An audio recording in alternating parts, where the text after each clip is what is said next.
Hello everyone. So let us discuss another question from the Indian Economic Service 2022. The question in front of you is as enumerate the basic difference between the Keynesian and the monetary schools of thought in stimulating demand. So we are here going to discuss about the Keynesians and the monetarist school of thoughts in stimulating the demand. So now Keynesian believers and the monetarist believers are the two different school of thoughts in the economics, and mainly the distinction is on the basis that whether the government should intervene or not. As Keynesians, they believe that government intervention is of utmost importance and priority, whereas the monetarists believe that government intervention should be limited and they should not have much role because it is the central bank that should take the step in order to stabilize the economy. So let us just quickly discuss few important points. To start with, I will discuss about first of all the government intervention point, right? Number one is about government intervention. So according to the Keynesians, this is of most important and priority, and this is the only way to stabilize the economy. But monetary says no, government intervention is not so required. It is only the monetary tools necessary. Next one is about money supply.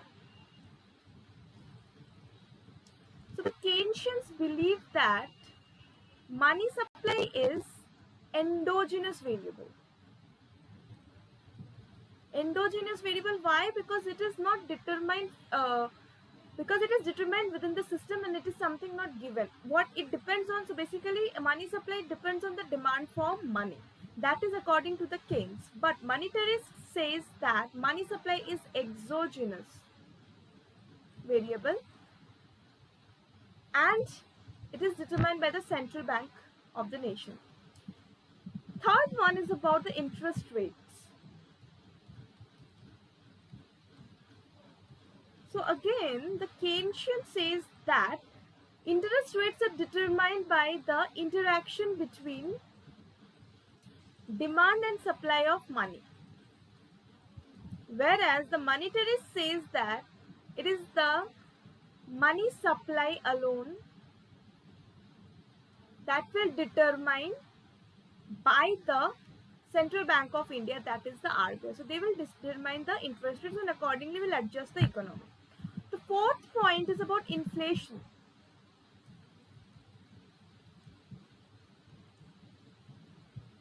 According to Keynes, inflation in the economy is a result of excess demand in the market.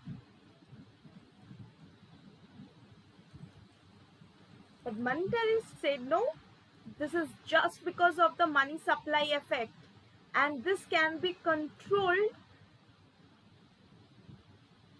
by growth of money supply.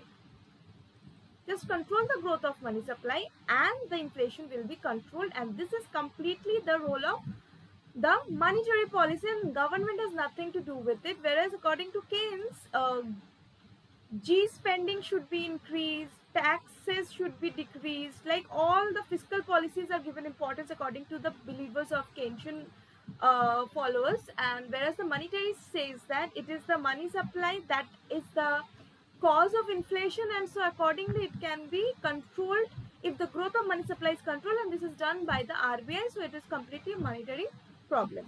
Another one is that monetarists places this theory and these suggestions on the basis that everything is happening at the full employment level, so that can be shown that can be seen from the graph attached here, right?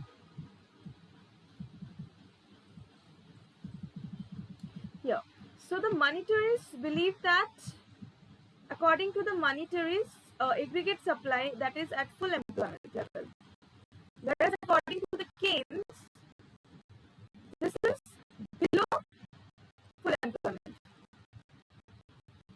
right?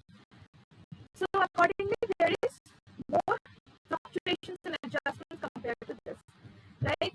So to summarize the view, let us just quickly have a look at this. According to the Keynes, money wages and prices do not adjust quickly, whereas money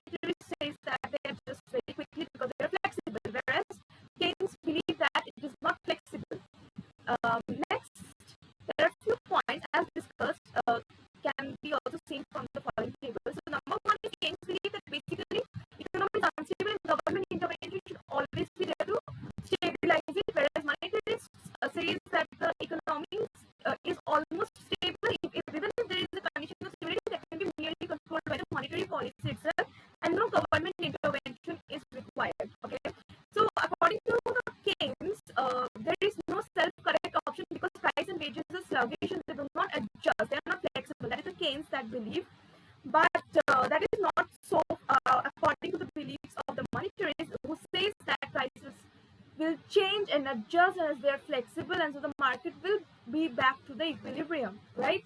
Another one has shown in the diagram that the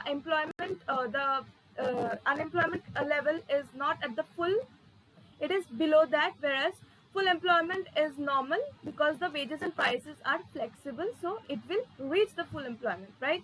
Next one is according to the Keynes theory, inflation is caused by independent cost push factors and causes an increase in the money supply, whereas according to this is just because of the money supply. So here inflation is excess demand or the less supply. Excess demand is because the supply is not much or whatever is the reason, so that is why there is inflation. But according to the monetary, it is due to the money supply, as I have discussed earlier, right? Next one is to stabilize this government intervention. Like I told you in the beginning, that G spending should increase, T taxation should be reduced, so that people will have purchasing power, right? But according to the monetarist, government intervention is not necessarily mere regulation of the money supply by the RBI can take care of the problem. So these are few important difference in the view of Keynesians and monetarists.